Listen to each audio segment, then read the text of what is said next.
자, 핸드폰으로 먼저 검색 한번 해볼까? 이게 가장 먼저 나오는 거 보니까 가장 인기 있는 대출인가 본데, 한번 알아볼까?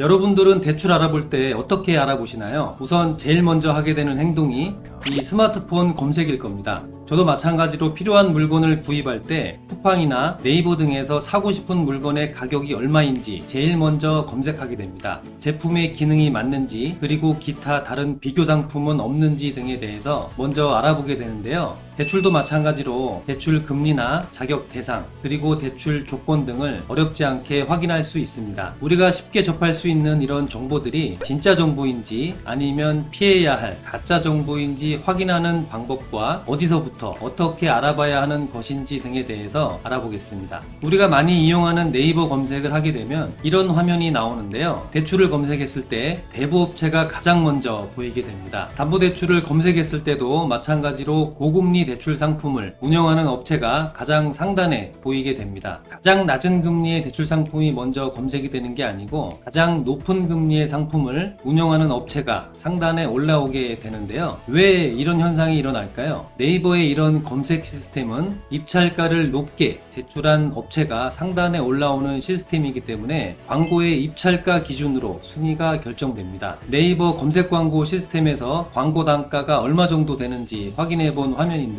담보대출의 경우 상단에 있는 광고를 한 번 클릭했을 때 광고주가 지불해야 하는 비용은 28,000원 정도 되고요. 대출의 키워드 같은 경우는 17,000원 정도 하네요. 다른 키워드들도 1회 클릭당 높은 입찰가를 써야 네이버에서 상단에 올려주고 있습니다. 우리가 실제로 대출의 정보를 알기 위해서 네이버에서 검색했을 때 상단에 올라오는 이런 광고들은 걸러내야 하는 게 맞겠죠. 왜냐하면 이런 높은 광고 비용을 지불하고 네이버에 광고하는 업체들은 광고 비용을 조금이라도 뽑기 위해서 소비자들에게 싼 대출이 아닌 비싼 대출만 권유할 테니까요. 1순위에 올라온 광고를 먼저 클릭하게 되는 게 사람의 심리인데요. 상품의 인기가 많아서 최상단에 올라오는 정보가 아니고 입찰가를 높게 쓴 업체가 상단에 올라오는 시스템이기 때문에 이런 광고들은 우리가 걸러내야 하는 정보들입니다. 구글 검색도 마찬가지입니다. 네이버나 구글,